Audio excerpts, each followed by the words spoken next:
Credit cards.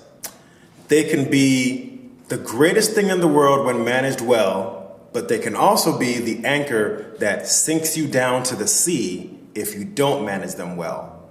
And when thinking about a family, beginning a family, growing a family, if you weren't any good at managing your credit cards as an individual before you had kids, what makes you think you're going to be better as a dad or a mom?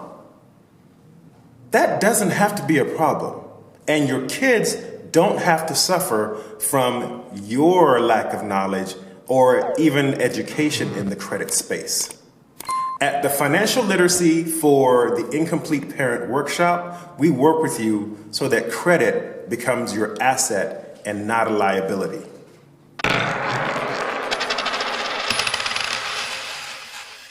Thanks for watching. A registration link is in the video description.